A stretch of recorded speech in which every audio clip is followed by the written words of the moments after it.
Zika ভাইরাসের সংক্রমণ ঠেকাতে সারা বিশ্বে স্বাস্থ্য বিষয়ক জরুরি অবস্থা জারি বিশ্ব স্বাস্থ্য সংস্থার। গবেষকরা বলছেন বাংলাদেশে ঝুঁকি কম, সচেতনতা বাড়ানোর তাগিদ। ঢাকায় পাকিস্তান হাইকমিশনের কর্মকর্তা আবরার আটকের পর মুক্ত। একই সময়ে নিখোঁজের প্রায় 7 ঘণ্টা পর পাকিস্তানে বাংলাদেশ হাইকমিশনের কর্মকর্তা জাহাঙ্গীরের সন্ধান। মন্ত্রিসভা থেকে জাতীয় পার্টির পদত্যাগের সিদ্ধান্ত নিয়ে রাজনৈতিক অঙ্গনে কৌতূহলের সৃষ্টি। নিজেদের পক্ষে সাফাই গাইছেন এরশাদ ও রওশনপন্থী নেতারা। রাজনৈতিক স্থিতিশীলতা থাকায় এবার জমবে বইমেলা। বেশি ক্রেতা দর্শনার্থীর উপস্থিতির পাশাপাশি বাড়বে বেচাকেনাও, আশাবাদ প্রকাশকদের। এবং যুব বিশ্বকাপে গ্রুপ পর্বের শেষ ম্যাচে টস জিতে নামিবিয়াকে ব্যাটিংয়ে পাঠিয়েছে বাংলাদেশ। মিরাজের দলের লক্ষ্য গ্রুপ চ্যাম্পিয়ন হওয়া।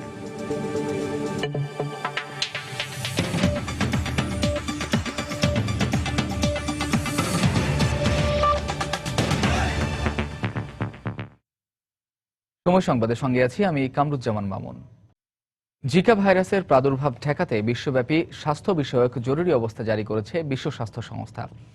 সমন্বিত প্রচেষ্টার প্রয়োজনীয় পদক্ষেপ নেওয়ার কথা জানিয়েছে সংস্থাটি। তবে তাদের পক্ষ থেকে বিদেশ ভ্রমণে নিষেধাজ্ঞা আরোপ না করা হলেও মার্কিন নাগরিকদের জিকা সংক্রমিত দেশে ভ্রমণের ওপর বিধিনিষেধ আরোপ করেছে যুক্তরাষ্ট্রের স্বাস্থ্য বিভাগ। আর অন্তঃসত্ত্বা নারীদের ছোট মাথার শিশু জন্ম দেওয়ার বিষয়ে এই ভাইরাস কতটুকু দায়ী তা আবিষ্কারে ব্যাপক গবেষণা চলছে বলে জানিয়েছে হোয়াইট হাউস। ব্রাজিলে জিকা ভাইরাসে আক্রান্ত প্রথম রোগীকে শনাক্ত করা হয় গেল বছরের অক্টোবরে। এর মাত্র 4 মাসে জিকায় সংক্রমিত অন্তঃসত্ত্বা নারীদের গর্ভে জন্ম নিয়েছে প্রায় 4000 ছোট মাথার শিশু।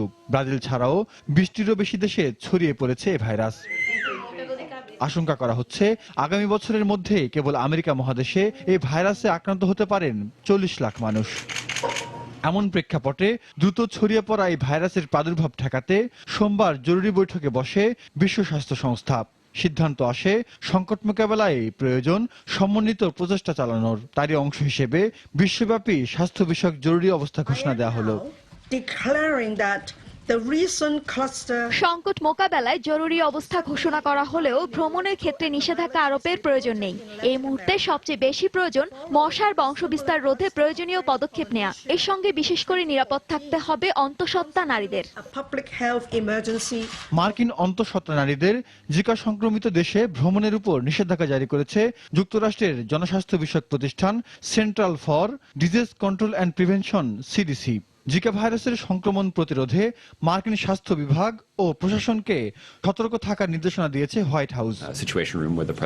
সত্যিকার অর্থেই এটি একটি উদ্বেগের বিষয় যে ছোট মাথার শিশু জন্মানোর পেছনে জিকা ভাইরাসের ভূমিকা থাকার বেশ কিছু প্রমাণ পাওয়া গেছে।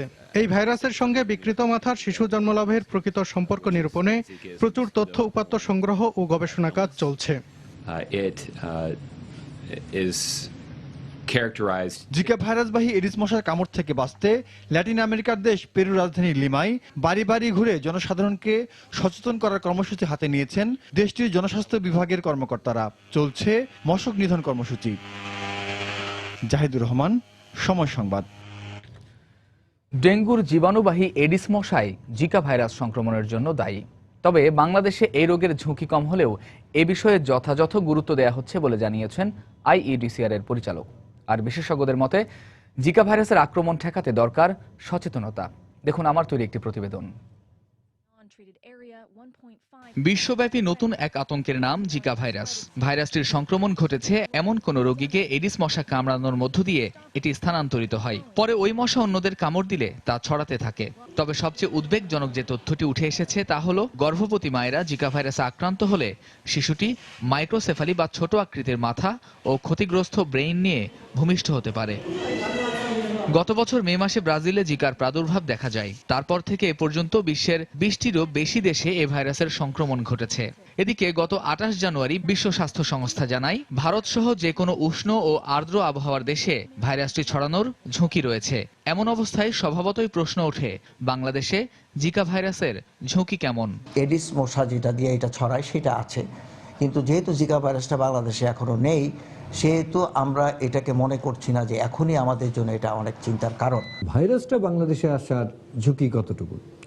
এই ঝুঁকিটা রিলেটিভলি কম, কারণ আমাদের দক্ষিণ আমেরিকার দেশগুলোর সাথে আমাদের যোগাযোগ অত বেশি নেই, সরাসরি যোগাযোগ নেই। এখন পর্যন্ত কোনো ভ্যাকসিন বা প্রতিষেধক আবিষ্কৃত না হওয়ায় শুধুমাত্র সচেতনতার উপরই জোর দিচ্ছেন বিশেষজ্ঞরা। যদি এডিস মশা আমরা কন্ট্রোলে রাখি, আমাদের সচেতনতা বৃদ্ধি করতে পারি, তাইলে এটা ডেঙ্গুর জন্য আমরা যে ব্যবস্থা নেব একই ব্যবস্থা কার্যকরী হবে এই জাতীয় জিকা অথবা চিকনগুনিয়া সবগুলির জন্য একই রকম ব্যবস্থা থাকবে। প্রচুর পানি খেতে হবে, প্রয়োজনে স্যালাইন খাওয়া যেতে পারে এবং শুধু প্যারাসিটামল ধরনের জ্বরের ওষুধ খেতে হবে, অন্য ব্যথানাশক কোনো ওষুধ খাওয়া যাবে না। গত শতাব্দীর 40-এর দশকে ভাইরাসটি প্রথম শনাক্ত হয় উগান্ডা ও মধ্য আফ্রিকার জঙ্গলে বাস করা বানরের মধ্যে, আর পরবর্তীতে 50-এর দশকে নাইজেরিয়ায় মানব শরীরে প্রথম এর অস্তিত্ব খুঁজে পান বিজ্ঞানীরা। তবে বাংলাদেশে এ ভাইরাসের অস্তিত্ব এখনো খুঁজে পাওয়া যায়নি। কামরুজ্জামান মামুন, সময় সংবাদ, ঢাকা। দেখছেন সময় সংবাদ। নেটওয়ার্ক। সন্দেহজনক গতিবিধির কারণে পাকিস্তান দূতাবাসের তথ্য সচিবের ব্যক্তিগত সহকারীকে পুলিশ আটক করলেও গুলশান থানায় কয়েক ঘন্টার বৈঠকের পর ছেড়ে দেওয়া হয়েছে। গতকাল দুপুরে গুলশান এলাকার সুপারশপ আগোরার সামনে থেকে পাকিস্তান দূতাবাসের তথ্য সচিবের ব্যক্তিগত সহকারী আবরার আহমেদ খানকে আটক করে গোয়েন্দা পুলিশ। আটক করার পর তাকে গুলশান থানায় নেওয়া হয়। পরে পাকিস্তান দূতাবাসের কর্মকর্তারা এই বিষয়টি নিয়ে গুলশান থানায় বৈঠক করেন। বৈঠকের কিছুক্ষণ পরই তাকে ছেড়ে দেওয়া হয়। তবে পুলিশের একটি সূত্র জানায় তার কাছে পাওয়া পরিচয়পত্রে কূটনৈতিক পদমর্যাদার কথা লেখা থাকলেও নির্ধারিত লাল পাসপোর্ট ছিল না। এছাড়া আটকের সময় তিনি যে মোটর বাইকে ছিলেন সেটির কোনো কাগজ ও বৈধ ড্রাইভিং লাইসেন্স তার কাছে পাওয়া যায়নি।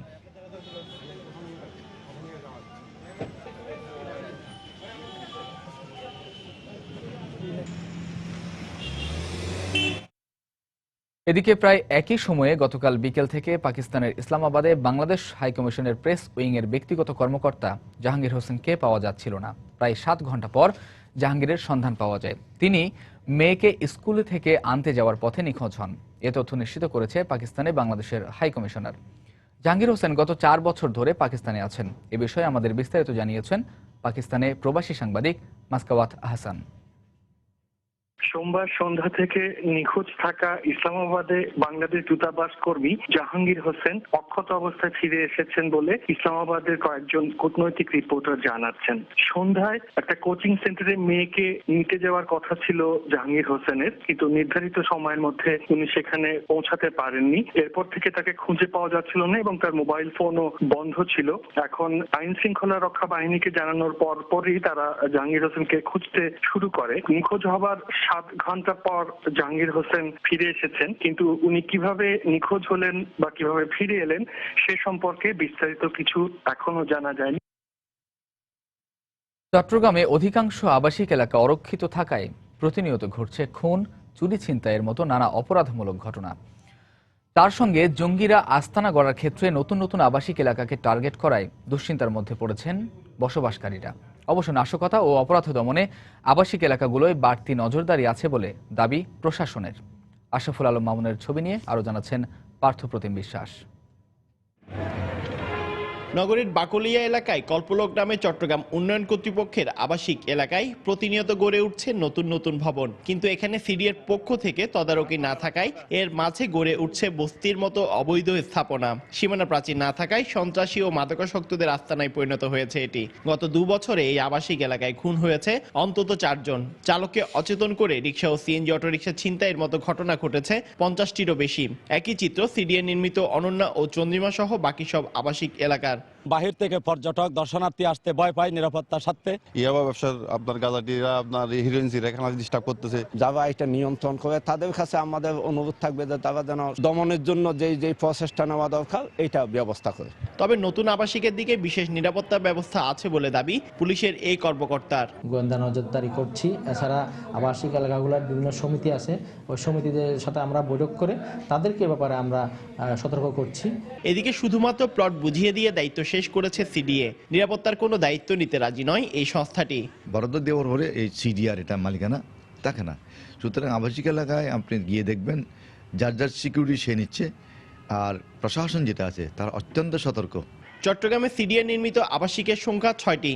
এর মধ্যে অরক্ষিত হওয়ায় কল্পলোক ও চন্দ্রিমা আবাসিক এলাকাকে অধিক ঝুঁকিপূর্ণ হিসেবে দেখছে প্রশাসন। সময় সংবাদ, চট্টগ্রাম। মন্ত্রিসভা থেকে জাতীয় পার্টির সংসদ সদস্যদের পদত্যাগ করার বিষয়টি রাজনৈতিক অঙ্গনে নতুন করে কৌতূহলের সৃষ্টি করছে।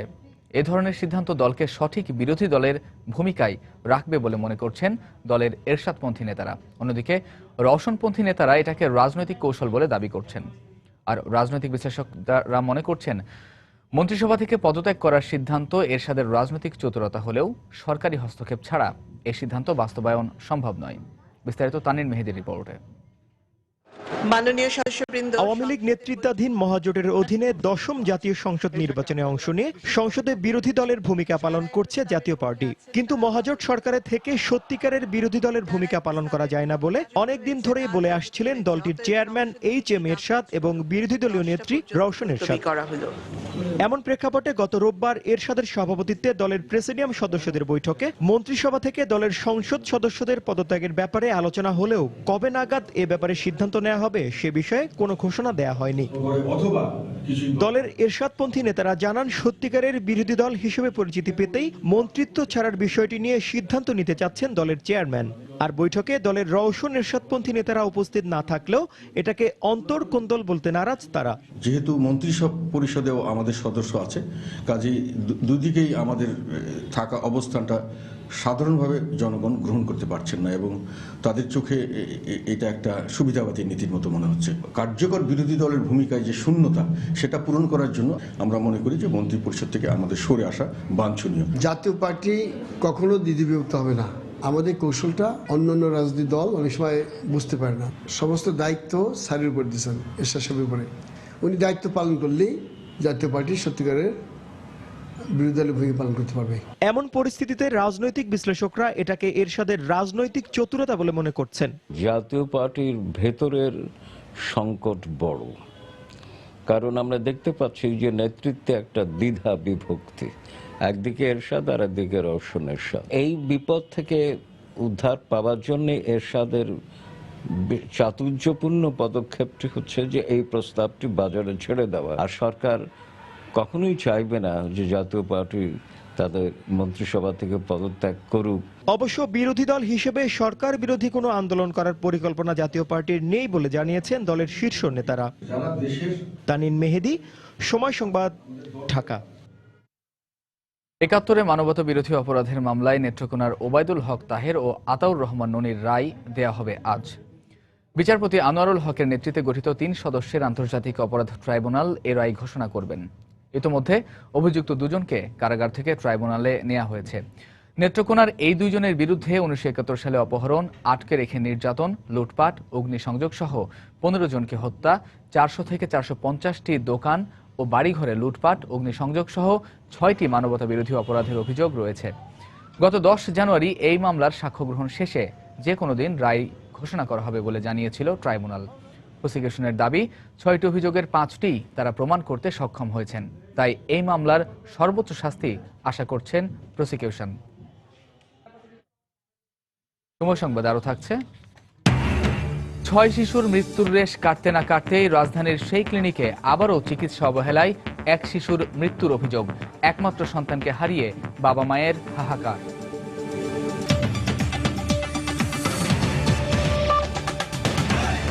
তাই তো সবাই বলে শিল্পাল্লার দিন শেষ, মেগা ডিজিটাল স্কেলে বাংলাদেশ। শুরু হলো বাঙালির প্রাণের মেলা অমর একুশে গ্রন্থমেলা। প্রধানমন্ত্রী শেখ হাসিনা গতকাল বিকেলে এই মেলার উদ্বোধন করেন। বাংলা ভাষাকে বিশ্ব দরবারে ছড়িয়ে দিতে প্রকাশকদের তাগিদ দেন প্রধানমন্ত্রী শেখ হাসিনা। গুরুত্ব আরোপ করেছেন বাংলাদেশের ক্ষুদ্র নৃগোষ্ঠীর ভাষা ও সংস্কৃতি সংরক্ষণে। বাংলা একাডেমি প্রাঙ্গণে অমর একুশে গ্রন্থমেলা উদ্বোধনী অনুষ্ঠানে প্রধানমন্ত্রী কবি সাহিত্যিকদের আহ্বান জানিয়েছেন তৃণমূল মানুষের জীবন ও সংগ্রাম সাহিত্যকর্মে তুলে ধরতে। ভাই হারানোর ব্যথা আর মায়ের ভাষা রক্ষা করার গৌরব নিয়ে শুরু হলো ভাষার মাস। শুরু হলো বাংলা ভাষা, সাহিত্য আর সংস্কৃতি চর্চার প্রতীক অমর একুশে গ্রন্থমেলা। বাঙালির আবেগ আর ভালোবাসার অনিন্দ সুন্দর প্রকাশ বইমেলাকে তাই বলা হয় বাঙালির প্রাণের মেলা। মাসব্যাপী এই মেলার উদ্বোধনী অনুষ্ঠানে প্রধানমন্ত্রী জানান, একসময় বর্ধমান হাউস বাংলা একাডেমির প্রাঙ্গণে অবাধ বিচরণ ছিল তার। এখন ইচ্ছে থাকলেও আসতে পারেন না, জানালেন সেই আক্ষেপের কথা। এখন তো বলতে গেলে একটু মানে বন্দি দশায় থাকতে হয়, সরকারি কাজে ব্যস্ত থাকতে হয়, যে কারণে আগের মতো যখন তখন আর ছুটে আসা বা এই বইমেলা দেখার তেমন সুযোগ হয় না। এই কষ্টটা মনে রয়ে গেছে। কবে এখান থেকে মুক্তি পাবো জানি না, আবার মুক্ত হয়ে ঘুরে বেড়াতে পারবো বইমেলায়, সেই আশা এবং সেই প্রত্যাশায় আমি থাকতাম। উদ্বোধনী অনুষ্ঠানে অনুবাদ এবং শিশু সাহিত্য বাড়ানোর উপর গুরুত্ব দেন প্রধানমন্ত্রী। প্রকাশকদের প্রতি আহ্বান জানান বাংলা ভাষা এবং সাহিত্য বিশ্বময় পৌঁছে দিতে। বাংলা ভাষা যেমন অন্য ভাষা অনুবাদ হবে, অন্য ভাষাগুলিও যেন অনুবাদ হবে, যাতে আমরা অন্যান্য দেশের ভাষা জানতে পারি। খুব শীঘ্রই বিষাদ সিন্ধুর ইংরেজি অনুবাদ প্রকাশিত হবে। সেই সাথে সাথে আমাদের ধ্রুপদীয় সাম্প্রতিক সাহিত্যের সুনির্বাচিত সম্ভার বিশ্ব পাঠকের কাছে পৌঁছে দিতে আরো ব্যাপক ভিত্তিক ও মানসম্পন্ন অনুবাদ করবারও আমি আহ্বান জানাচ্ছি। ক্ষুদ্র ক্ষুদ্র নৃগোষ্ঠীর ভাষা থেকে শুরু করে যেসব মাতৃভাষা হারিয়ে যাচ্ছে সেগুলি সংগ্রহ করা, গবেষণা করা, আমরা সেই কাজ করে যাচ্ছি। উদ্বোধনের পর মেলার বেশ কয়েকটি স্টল ঘুরে দেখেন প্রধানমন্ত্রী। এবারও বাংলা একাডেমি প্রাঙ্গণ এবং ঐতিহাসিক সোহরাওয়ার্দী উদ্যান মিলিয়ে বসেছে বইয়ের পসরা। শাহ আলী জয়, সময় সংবাদ, ঢাকা। রাজনৈতিক স্থিতিশীলতা থাকায় গত কয়েকবারের মন্দা কাটিয়ে উঠবে এবারের বইমেলা, এমনটাই প্রত্যাশা প্রকাশকদের। এছাড়া মেলার পরিসর ও স্টল সংখ্যা বাড়ায় গেলবারের চেয়ে বেশি ক্রেতা দর্শনার্থীর উপস্থিতির পাশাপাশি বাড়বে বেচাকেনাও বলে প্রত্যাশা তাদের। বিস্তারিত কাজল আব্দুল্লাহর রিপোর্টে। পুরো ফেব্রুয়ারি মাস জুড়ে অমর ২১ গ্রন্থমেলা যেন বাঙালি চেতনা ও মননে জাগিয়ে তোলে মাতৃভাষার প্রতি ভালোবাসার ভিন্ন মাত্রা। আর এই আয়োজনে প্রকাশকরা যেমন ব্যস্ত থাকেন পাঠকের কাছে নতুন বই তুলে দিতে, তেমনি বই প্রেমীরাও অপেক্ষায় থাকেন প্রিয় লেখকের নতুন বই হাতে পাওয়ার। এবারের মেলার পরিসর বাড়ার সুযোগে অংশ নিয়েছে অনেক নতুন প্রকাশনা সংস্থা। তারা আশাবাদী পাঠকের হাতে ভালো বই তুলে দেয়ার। আমাদের প্রত্যাশাটা সবসময় পজিটিভ আর কি। অবশ্যই ভিড় হবে, আমাদের বই মানুষে কিনবে, এটা আমরা মনে করি। বর্তমান আধুনিকতার সঙ্গে তাল মিলে প্রকাশকরা তার আধুনিকতাকে ছড়িয়ে দিচ্ছে। মেলা ঘুরে দেখা গেল স্টলে স্টলে ঘুরে প্রিয় লেখকের নতুন বইটি খুঁজে ফিরছেন পাঠকরা। অংশগ্রহণকারী প্রকাশনী সংখ্যা বাড়ায় দর্শনার্থীরাও এবারে জানা অজানা অনেক লেখকের বই দেখতে পাচ্ছেন মেলায়। বই পড়তেই সবসময় ভালো লাগে, তো নতুন নতুন অনেক বই আছে, কেনার ইচ্ছা আছে। কাঙ্ক্ষিত বই পাওয়া যাচ্ছে, আমাদের পছন্দের বই আমরা নিতেছি, কয়েকটা বই নিলাম। এদিকে দেশের রাজনৈতিক পরিস্থিতি ভালো থাকায় গেল বছরগুলোর তুলনায় এবারের বইমেলা আরো বেশি জমে উঠবে বলেও প্রত্যাশা করেন আয়োজকরা। ১৫০ প্রতিষ্ঠান বেশি থাকায় এবং পাঠক সমাবেশ এবার অনেক বেশি হবে। দেশের অবস্থা ভালো মনে করছি, তো তাতে মনে হচ্ছে যে ব্যাপক একটা সাড়া পাবো। গেল বছর রাজনৈতিক অস্থিরতার কারণে আমরা যেখানে 20টা বই কেউ করতে একেবারে সর্বনিম্ন, তারা হয়তো 16টা করেছে। এবার কিন্তু আমাদের হাত আরো বেড়ে গেছে। আমরা আশা করছি যে একটা বইপ্রেমী মানুষের একটা জোয়ার তৈরি হবে, পুরো দমে বিক্রি শুরু হবে, আরো মানুষ উৎসাহ নিয়ে আসবে। রুটিমদ ফুরিয়ে যাবে, প্রিয়ার কালো চোখ ঘোলাটে হয়ে আসবে, কিন্তু বইখানা অনন্ত যৌবনা যদি তেমনই বই হয়। অংশগ্রহণকারীরা মনে করছেন দেশ দেশান্তর থেকে এমন বইয়ের সন্ধানেই বই কিনতে ছুটে আসবেন বইপ্রেমীরা। কাজল আব্দুল্লাহ, সময় সংবাদ, ঢাকা। দর্শক, গাজীপুরের বোর্ডবাজার এলাকায় ম্যাট্রিক্স গার্মেন্টস নামের একটি সোয়েটার কারখানায় আগুন লেগেছে। এই মুহূর্তে সেখানে রয়েছেন সহকর্মী সৈয়দ মনিরুল আলম।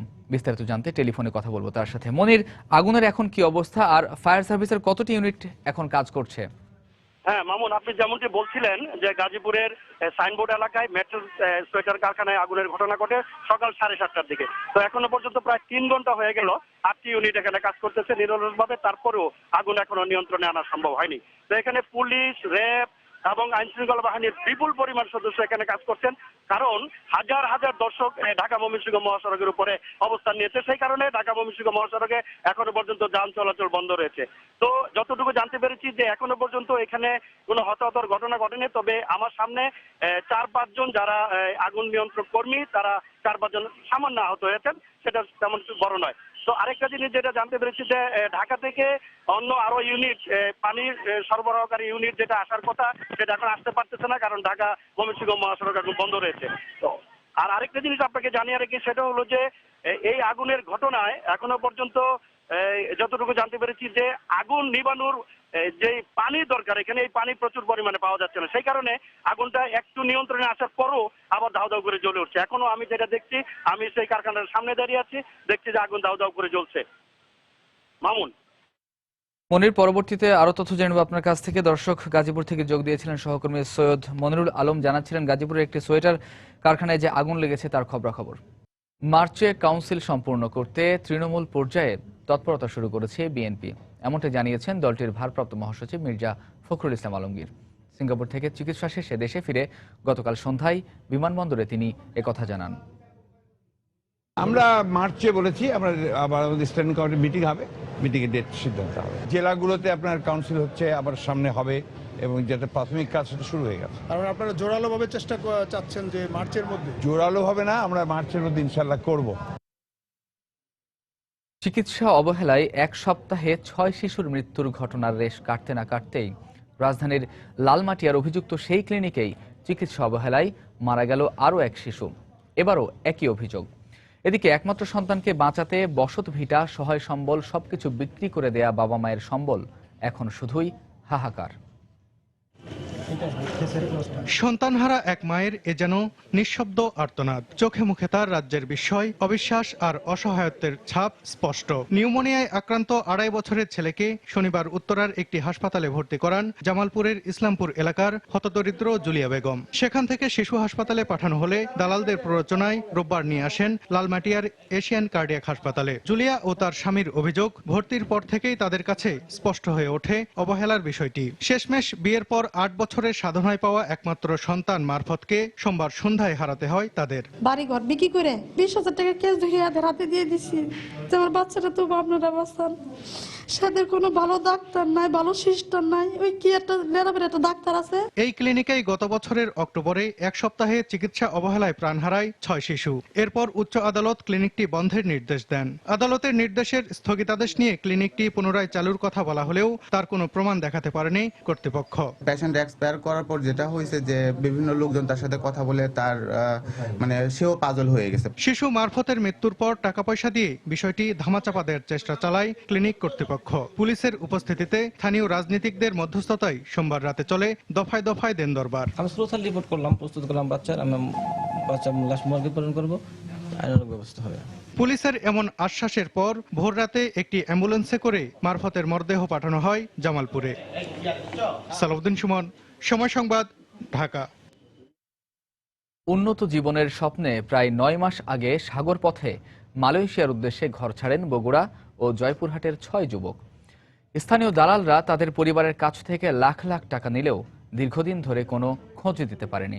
তবে সম্প্রতি রেড ক্রসের চিঠির মাধ্যমে স্বজনরা জানতে পারেন 6 জনই মিয়ানমারের একটি কারাগারে বন্দী রয়েছেন। অবশ্য স্থানীয় প্রশাসনের কর্মকর্তারা বলছেন তাদের দেশে ফেরানোর কার্যক্রম শুরু হয়েছে। রবিউল ইসলাম রবির তোলা ছবিতে আরও জানাচ্ছেন মাজিদুর রহমান। অনেক চেষ্টা করতেছি, আপনাদের সহযোগিতা কামনা করি। আমার ছেলেদের গতি তাড়াতাড়ি বাড়িতে ফেরা আছে। বগুড়ার দুধচাচিয়া উপজেলার বিশা গ্রামের আবু ইউসুফের জন্য মাসের পর মাস চোখের জলে দিন কাটে তার বাবা সাইদুর রহমানের। শুধু সাইদুর রহমান নন, পার্শ্ববর্তী এলাকা জয়পুরহাটের গোপীনাথপুর গ্রামের আরো 5 পরিবারের একই দশা। ভালো রোজগারের আশায় 2015 সালের 27 এপ্রিল তারা একসাথে পাড়ি দেয় মালয়েশিয়ার উদ্দেশ্যে। টেকনাফ থেকে সাগর পথে মালয়েশিয়া যাওয়ার পথে মিয়ানমারের নৌবাহিনীর হাতে আটক হয় তারা।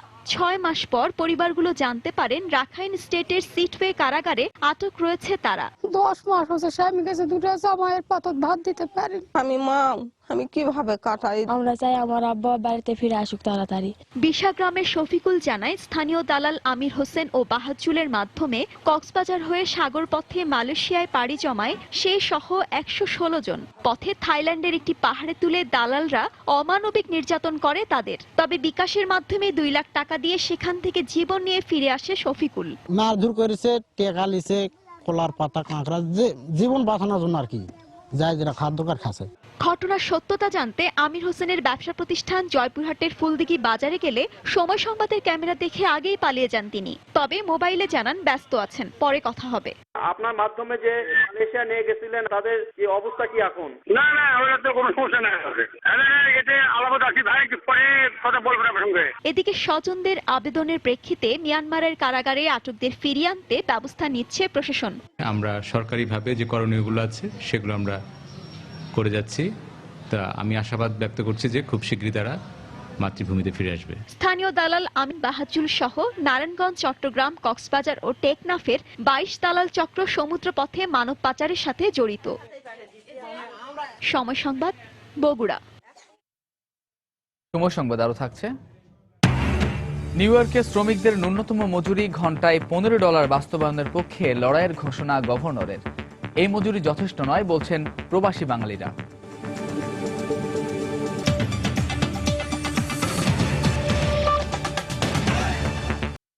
বন্দরনগরী চট্টগ্রামে গতকাল থেকে মিটারে সিএনজি অটোরিকশা চলাচল বাধ্যতামূলক করা হয়েছে। একই সঙ্গে অবৈধ সিএনজি অটোরিকশা চলাচল বন্ধে অভিযানে নেমেছে সিএমপির ট্রাফিক পুলিশ। এই মুহূর্তে নগরীর মনসুরাবাদ আছেন সহকর্মী কমল দে, সরাসরি চলে যাচ্ছি তার কাছে। কমল। ধন্যবাদ মামুন। বন্দরনগরী চট্টগ্রামে গতকাল থেকে শুরু হয়েছিল সিএনজি অটো রিকশার মধ্যে মিটারে চলাচল বাধ্যতামূলক করা হয়েছিল। সেই অনুযায়ী গতকাল আমরা বিকেল পর্যন্ত যেটা জানতে পেরেছি, সকাল 11টায় অভিযান শুরু হয়, বিকেল পর্যন্ত প্রায় 2000 মামলা দায়ের করা হয়েছিল। এরপর এই বিষয়ে একটু অভিযোগ উঠেছিল যে বৈধ সিএনজি চালকদের বিরুদ্ধে শুধুমাত্র ব্যবস্থা নেওয়া হচ্ছিল। পরবর্তীতে বিআরটিএ সিদ্ধান্ত দেয় আজকে তারা যতগুলি নম্বর প্লেটবিহীন সিএনজি রয়েছে সেসব সিএনজির বিরুদ্ধে অভিযান চালাবে।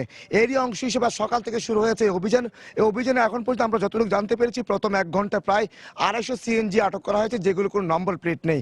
আপনি জানেন চট্টগ্রামের 13,000 সিএনজি চলাচলের অনুমতি রয়েছে। এর বাইরে প্রায় আরো 15,000-এর বেশি সিএনজি রয়েছে যাদের কোনো নম্বর প্লেট নেই। আর আজ সকাল থেকে এইসব নম্বর প্লেটবিহীন সিএনজি চালকদের বিরুদ্ধে অভিযান শুরু করছে সিএমপি ট্রাফিক বিভাগ। সকাল 10টার আগে থেকে শুরু হয় মূলত এই অভিযান, এবং যেসব সিএনজি আটক করা সেগুলো নিয়ে আসা হয়েছে এই মনসুরাবাদ ডাম্পিং স্টেশনে।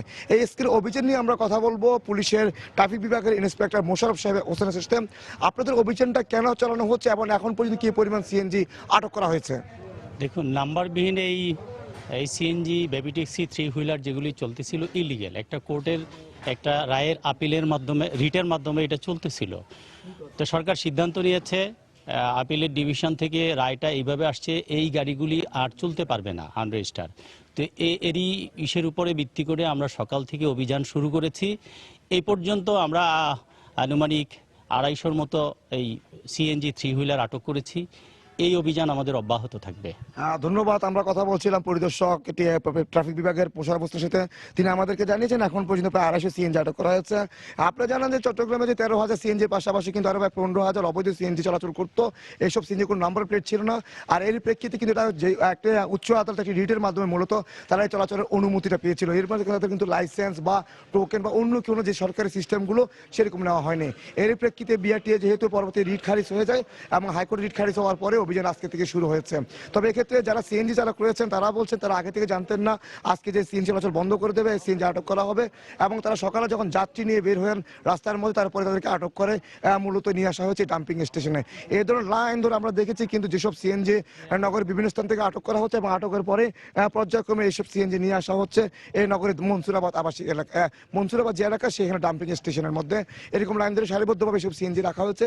তারা বলছে যদি আবার উচ্চ আদালত থেকে তারা পুনরায় আদেশ পায় তাহলে হয়তো কাগজপত্র জমা দিলে তারা পুনরায় আবার এই সিএনজি গুলো ফেরত দিবে সেসব চালকদের কাছে। আপনি জানেন যে চট্টগ্রামে যেহেতু চলাচলের একটা সীমাবদ্ধতা রয়েছে, এর প্রেক্ষিতে এখন পর্যন্ত গত প্রায় 1 দশকের বেশি সময় ধরে কিন্তু নতুন করে কোনো সিএনজি চলাচল অনুমতি দেওয়া হয়নি। কিন্তু এইসব প্রায় 15,000 সিএনজি অনেকটা অবৈধভাবে রাস্তায় চলাচল করছিল। এক্ষেত্রে সিএনজি চালকরা বলছে তারা যে বৈধতা দেয় তারা তাদের একটু লাভবান হবে বলে তারা আশা করছে। তো এখন পর্যন্ত এই ছিল চট্টগ্রামে যে সিএনজি চলাচলের বিরুদ্ধে অভিযান চলছে তার সর্বশেষ। দর্শক, সহকর্মী কমল দে যোগ দিয়েছিলেন চট্টগ্রামের মনসুরাবাদ এলাকা থেকে। জানাচ্ছিলেন যে গতকাল থেকে চট্টগ্রামে সিএনজি অটোরিকশা মিটারে চলাচল বাধ্যতামূলক করা হয়েছে এবং যারা এই আইন মানছে না তাদের বিরুদ্ধে আইনানুগ ব্যবস্থা নেওয়া শুরু হয়েছে। হঠাৎ করেই বরগুনায় বেড়েছে বিদ্যুৎ ভোগান্তি।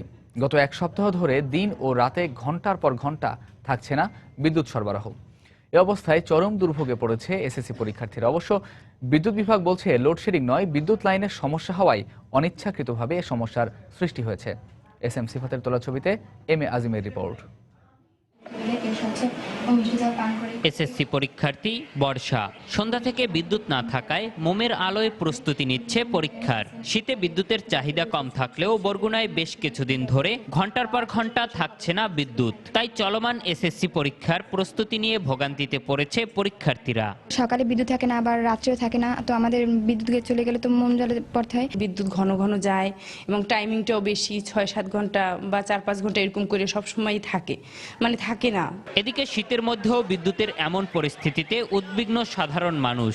এমন পরিস্থিতিতে আবারও আন্দোলনে নামার কথা জানালেন নাগরিক অধিকার সংরক্ষণ কমিটির নেতারা। যদি শীতের দিনে এই লোডশেডিং হয় তাহলে গরমের দিনে আমি বুঝি না যে আরো কত ভোগান্তি এই বরগুনার মানুষের হবে। বিদ্যুৎ বিভাগের টপ লেভেলের কর্মকর্তারা আমাদেরকে আশ্বাস দিয়েছেন যে এখানে আর কোনো সমস্যা হবে না, কিন্তু এইখানের যে কর্মীরা আছে তারা ঠিকমতো কাজ করে না। তারা যদি সঠিকভাবে কাজ করতো তাহলে বরগুনায় বিদ্যুতের সমস্যা থাকতো না। আমরা খুব শীঘ্রই আবার আন্দোলন কর্মসূচি দেব, কেননা এই অবস্থা কিছুতেই আমরা মেনে নিতে পারি না। অবশ্য বিদ্যুৎ বিভাগ বলছে গ্রিড স্টেশনে সংস্কার কাজ চলায় নির্ধারিত বরাদ্দের মধ্যে বিদ্যুৎ দিতে হচ্ছে তাদের। 132/33 কেভি যে ট্রান্সফরমার থাকে সেই ট্রান্সফরমারেও তাদের আপগ্রেডেশন মেইনটেনেন্স কাজ করছে এবং তার জন্য তারা খুব কম লোডের ভিতরে আমাদেরকে থাকতে বলছে। শীতের সময় জেলায় নিরবিচ্ছিন্ন বিদ্যুৎ সরবরাহ করতে ওজোপাটিকো ও পল্লী বিদ্যুৎ বিভাগের 7.5 মেগাওয়াট বিদ্যুৎ দরকার, কিন্তু বর্তমানে গ্রিড সাব স্টেশনে সংস্কার কাজ চলায় বিদ্যুৎ সরবরাহ করা হচ্ছে 5.5 মেগাওয়াট।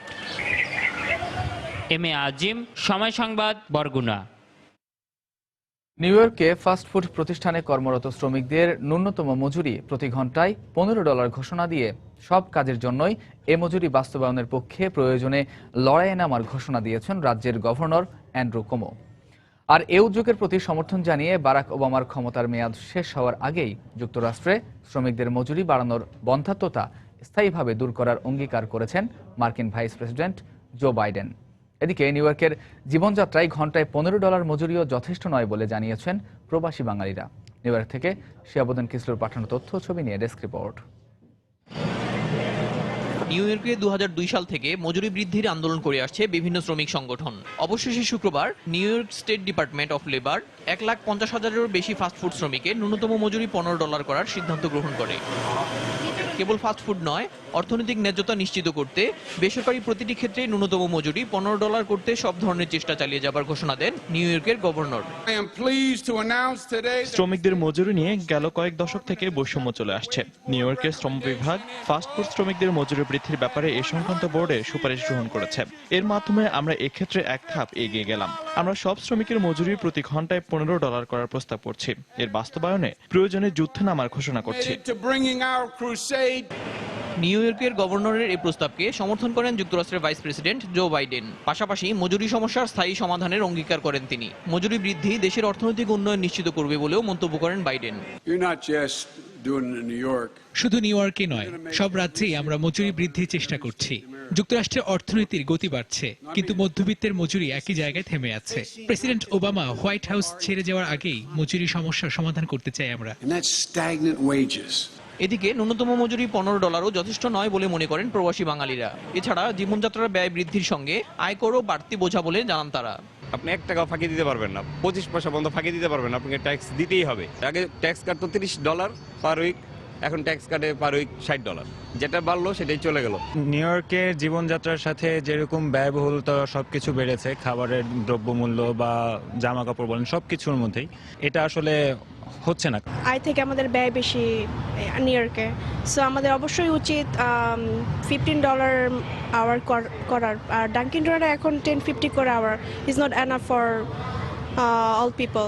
ফাস্টফুড শ্রমিকদের মজুরি বৃদ্ধির বাড়তি $1.8 বিলিয়ন সরকারি কোষাগারে $5.5 মিলিয়ন রাজস্ব বাড়াবে। বর্তমানে যুক্তরাষ্ট্রের বেসরকারি খাতে 6,40,00,000 শ্রমিক কাজ করছেন। সময় সংবাদ, নিউ ইয়র্ক, যুক্তরাষ্ট্র। আজ 2রা ফেব্রুয়ারি স্বাধীনতা যুদ্ধের অগ্রনায়ক বীরশ্রেষ্ঠ হামিদুর রহমানের জন্মদিন। 1953 সালের এই দিনে ঝিনাইদহ জেলার মহেশপুর উপজেলার খোর্দ খালিশপুর গ্রামে জন্মগ্রহণ করেন তিনি। 1971 সালের মহান মুক্তিযুদ্ধে অসামান্য অবদান রাখার জন্য তাকে বীরশ্রেষ্ঠ খেতাবে ভূষিত করা হয়। প্রতি বছর নীরবে নিভৃতে তার পরিবার পালন করে আসছে তার জন্মদিন।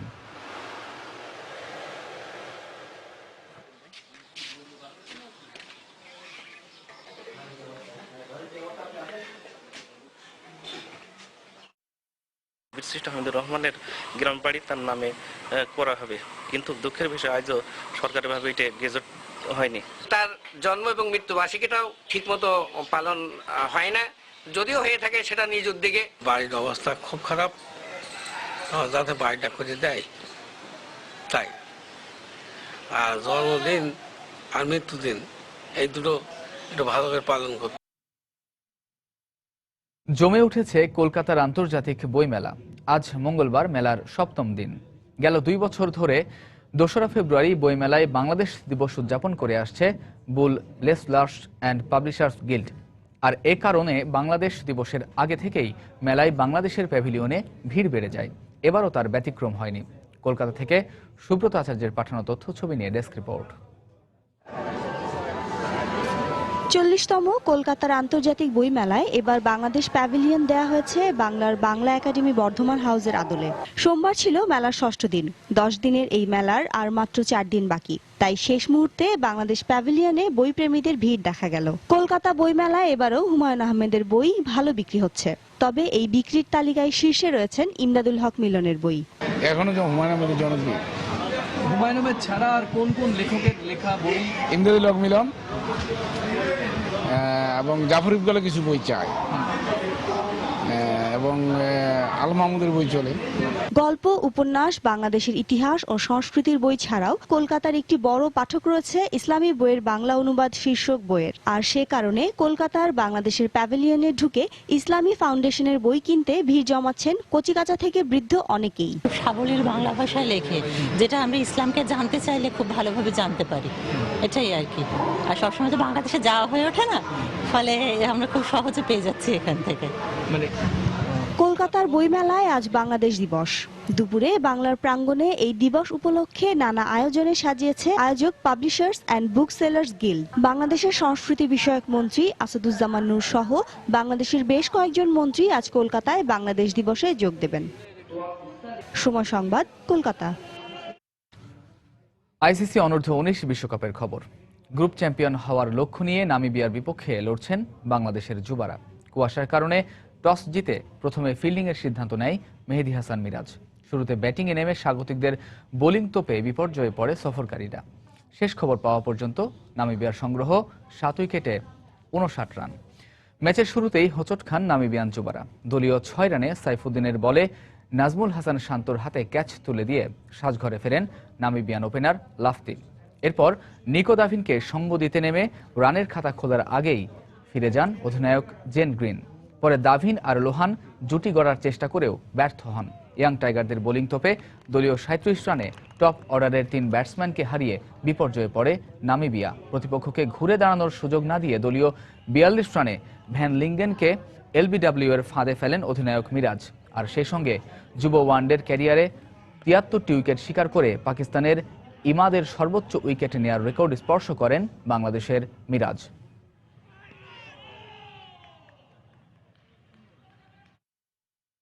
এই মুহূর্তে কক্সবাজারের শেখ কামাল আন্তর্জাতিক ক্রিকেট স্টেডিয়ামে আছেন সহকর্মী মাকসুম আলম খান। বাংলাদেশ ও নামিবিয়া যুব দলের ম্যাচের সবশেষ খবর জানতে চলে যাচ্ছি তার কাছে। আরো একটি উইকেটের পতন ঘটলো, আর বলতে হবে আসলে আরো একটি উইকেটের পতন নয়, বলতে হবে যে বাংলাদেশি স্পিনাররা, বাংলাদেশি বোলাররা নামিবিয়ানদের আরো একটি উইকেট আদায় করে নিলেন। এই পর্যন্ত ৭টি উইকেট পড়েছে। এখন ২৭তম ওভারের খেলা চলছে। ৫৯ রান দলীয় সংগ্রহ নামিবিয়ার, যেখান থেকে ৭টি উইকেটের মধ্যে ৫টি কিন্তু বাংলাদেশি স্পিনাররা আদায় করে নিয়েছেন। আর একটি উইকেট রান আউট হয়েছে, একটি উইকেট পেয়েছেন সাইফুদ্দিন। আর এছাড়া মিরাজের কথা বলবো, একটু আগে আপনি বলছিলেন যে যুব ওয়ানডেতে যৌথভাবে সর্বোচ্চ উইকেট শিকারীর তালিকায় তিনি নাম লিখিয়েছেন। হ্যাঁ, পাকিস্তানের ইমাদ ওয়াসিমের সাথে তিনি এখন যৌথভাবে যুব ওয়ানডে সর্বোচ্চ উইকেটের মালিক। ইমাদ ওয়াসিম যদিও ৪৯ ম্যাচ থেকে ৭৩টি উইকেট লাভ করেছিলেন, কিন্তু মিরাজ ৭৩টি উইকেট পেতে ৫৩টি ম্যাচ খেলেছেন। তারপরেও এর আগের দিন যেমন নামিবিয়ানদের সাথে আমরা কথা বলে জানছিলাম যে তাদের ক্যাপ্টেন এবং কোচ বলছিলেন যেমনটা, যে বাংলাদেশের কিন্তু ব্যাটিংটাই পার্থক্য গড়ে দিতে পারে। তো সেখানে আমরা দেখলাম যে দুই দলেরই বোলিং যেহেতু ভালো, তো তারপরেও বাংলাদেশি বোলাররা কিন্তু খুব দারুণ একটা সূচনা করেছেন। যে সকালবেলায় কিন্তু এখানে বেশ কিছুটা কুয়াশা ছিল এবং আমরা ধারণা করছিলাম যে যে দলই টসে জিতুক না কেন, তারা টসে জিতে ফিল্ডিং দিবেন এবং প্রতিপক্ষকে ব্যাটিংয়ে পাঠাবেন। তো সেটাই দেখেছি আমরা, যে বাংলাদেশ টসে জিতে কিন্তু ফিল্ডিং নেয় এবং নামিবিয়াকে ব্যাটিংয়ের আমন্ত্রণ জানায়। তো শুরুতেই কন্ডিশনের সুবিধা আদায় করে নিয়ে কিন্তু দ্রুত কিছু উইকেট তুলে নেয় এবং এরপরে কিন্তু স্পিনাররা অ্যাটাকে আসেন এবং স্পিনাররা অ্যাটাকে এসে যতটা দেখা গিয়েছে যে এখন পর্যন্ত একেবারেই সুবিধা করতে পারেননি নামিবিয়ান ব্যাটসম্যানরা। বাংলাদেশি স্পিনাররা অনেক টার্ন পাচ্ছেন এবং উইকেট থেকে সুবিধা আদায় করে নিয়ে উইকেট তুলে নিচ্ছেন। এইমাত্র একটি ৪-এর মারলেন 4 হয়নি, যদিও 4-এর কাছাকাছি গিয়েছিল। 2টি রান হয়েছে এখান থেকে। 29তম ওভারের খেলা চলছে এখন, রান 60। তো আপাতত আমার কাছে এখনকার মতো এই ছিল সর্বশেষ খবর। মামুন। দর্শক, কক্সবাজার শেখ কামাল আন্তর্জাতিক ক্রিকেট স্টেডিয়াম থেকে যোগ দিয়েছিলেন সহকর্মী মাকসুম আলম খান, জানাচ্ছিলেন বাংলাদেশ ও নামিবিয়া যুব দলের ম্যাচের সবশেষ খবর। এই পর্যায়ে শীর্ষ সংবাদগুলো জানিয়ে দিচ্ছি আরও একবার।